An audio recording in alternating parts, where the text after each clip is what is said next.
What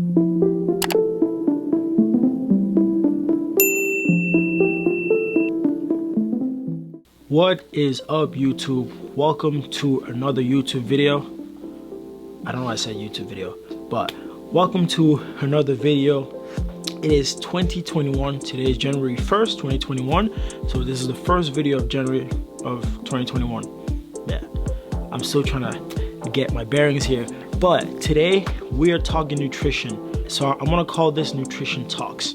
So before we get started in this video, please be sure to hit that bell icon to get notified whenever I upload. Subscribe to the channel, like this video for plenty more. And with that being said, let's do the damn thing. Let's do it. All right, guys, as I said, welcome to Nutrition Talks. All right, so today we're gonna go over how to structure your nutrition, what are macros, what are micronutrients, how to read food labels on whatever foods you're buying, and how to structure your nutrition in a way that can help you achieve your fitness goals. All right, we'll start off with what are macros. Macros are your basic protein, carbs, and fats. And people often focus so much on macros that they forget that you need your micronutrients as well. Right? Micronutrients provide you with vitamins, with minerals. They help with bodily functions, and you can get those from simple basic foods like your berries, blueberries, strawberries, greens, and even your macronutrients. You can still get some vitamins and minerals from those as well. Right, so we'll start off with macros. We'll talk about macros first and I'll move on from there. First things first, the number one macro that everyone talks about is what? Protein. All right, in 1 gram of protein there are 4 calories per gram. All right, and the daily recommendation from the USDA is 15 to 30% of your total caloric intake for that day. All right, so all this means is what? Before you get started, you got to figure out your BMR. You got to figure out what your basal metabolic rate is, how many calories you need just to survive throughout the day, and then whether you have goals of losing weight or gaining weight or something in between, right? You can start to fit from there, from that BMR, you can start to structure your nutrition in a way that can help you achieve that goal a lot faster. Because it's all well and good to work out hard in the gym, but ultimately you need to fuel your body properly to help you achieve those goals, right? So once you have that basal metabolic rate, figure out, do you want to put on weight? If you want to put on weight, 300 to 500 calories added to that BMR, and then figure out how to figure out your proteins. 15 to 30% of your daily caloric intake. If you're someone that works out a bit harder, if you work out a lot, then you want to be on the higher end of those percentages, right? And proteins, they're the building blocks of muscle, of tissue. Every cell in your body needs protein, right? A complete protein is also animal products, so things like meats, dairies, etc. right? And then plant-based proteins are often incomplete, and that's why you have to pair them with other things, with other protein-dense foods to help you reach your protein goal for the day. And from there, we're moving on to your second macronutrient. These are your carbohydrates, carbs. What are carbs? Carbs are your body's primary source of energy. You need carbs. It's often we've gone over phases throughout history where people say you don't need carbs. Carbs make you fat. Don't eat carbs after nighttime. Blah blah. Going back to that goal, you have to figure out what your goal is, structure your nutrition properly, and then figure out where you can fit in your carbs. For me personally, I like to think of nutrient timing, right? It's important in some aspects. Some people think it's not, but I feel like it is, especially if you're someone that works out hard. You want to fuel your body properly prior to that workout, and you want to replenish your body after that workout, right? So for carbs, you need about 40 to 60% of your daily caloric intake, right? And like I said, your brain needs carbs. There's a plethora of carbs, of different types of carbs. So you have your starches, you have your added sugars. You only need about 10% of those.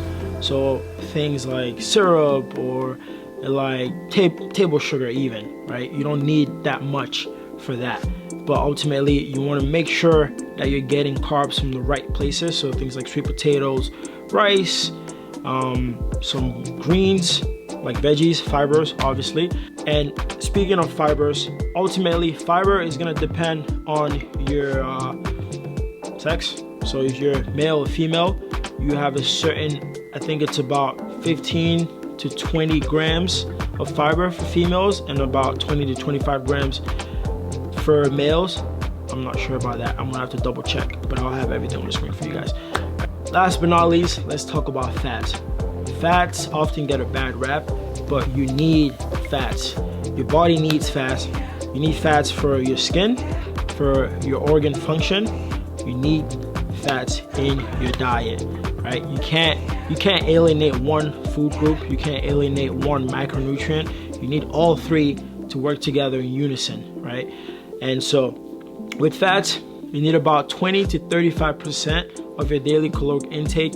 Now, oftentimes, if you see like bodybuilders, for example, right, because they're getting so lean, their fat intake is a lot lower. Sometimes it's a lot lower than 20%, but that's because they're doing that for such a short period of time. And ultimately, what they'll do is they'll fill that up with another food group. So whether that be protein or carbs, they'll add that in there to kind of make up for the fact that they're not getting that much fat in their diet. So you have 4 different types of fats. You have saturated fats, monounsaturated fats, and polyunsaturated fats, right? So saturated fats, you need about 10% or less of those. Those come from your animal fats, so things like your steak, fish, right? And then polyunsaturated fats, you need about 5% to 10%. Those are your omega fatty acids and nuts, different types of nuts. And then last but not least, and then you have monounsaturated fats. You need about 15 to 20% of these. These can be a lot more plant-based, so things like canola oil, olive oil, and I think some other ones as well. And then you have the Mac Daddy of all, trans fat. So trans fat, you do not need trans fat. So these are your I did this in the last video. Hydrogenated oils, right? So you get these from chips, basically man-made oils. Chips, all the bad food that we eat on a daily basis. Your body does not need that, but they make it taste so good that you feel like you need to eat more of it. That was nutrition talks. Like I said, the biggest key here that I'm going to finish off with is a nutrition label. So whenever you read a nutrition label, you have to make sure that you can read every aspect of it. So whenever you see the label, it'll tell you a certain amount of servings, how many servings are in that packaging, right? And then it'll tell you grams. So grams are basically, if you're weighing your food out on a scale, that is how many grams you're weighing out for that one serving. And then if you look at your proteins, your carbs, and your fats, it'll tell you how many grams are in that one serving, right? So if you're tracking on MyFitnessPal, for example, you can plug it in as such. So if it tells you let's say you have a bag of chips, for example, and it says one serving is 40 grams, and then it tells you in that one serving there's only 2 grams of protein and then there's 30 grams of carbs, that's one serving only, right? And if you're eating twice, if you're eating 2 of those, if you're doubling that up, then you can put into your MyFitnessPal as 2 servings. So that kind of makes it easy for you. If you make sure that you're able to read a nutrition label properly, that is going to make your fitness journey that much more easier, and it'll just make life a lot easier in terms of fueling yourself properly for your workouts and reaching your fitness goals as well. All right. So my advice for you guys, if you're watching this video, if you want to get started on your fitness journey, track your nutrition for 3 days. Track for 3 days. If you're someone that doesn't like to track, that's okay, but just track for 3 days. Just so track, but I would say don't change anything. Eat what you typically eat, but track for 3 days, and then that 3 days is going to give you an idea of how you're eating, maybe you're eating too much proteins, maybe you're eating too much carbs, too much fats. Figure that out, and then from there you can start to make small changes. There's no point in trying to change everything at once, but just change one thing. Maybe if you don't eat enough protein, start with that. Try to get more protein into your diet. You can use the St. Mifflin GOD scale online, which I'll plug that in the description box down below. But figure that out. That's gonna give you your BMR. It's gonna give you whether you're trying to lose weight, put on weight, whatever, based on your activity levels. It's going to give you all that information, and then from there you can start to figure out and structure your nutrition accordingly. So, enough rambling. With all that being said, thank you guys for watching this video. As always, please be sure to hit that bell icon so you get notified whenever I upload. Subscribe to the channel, like this video for plenty more, and I got one more video this week. And as always, stay zoning. Take care. Peace.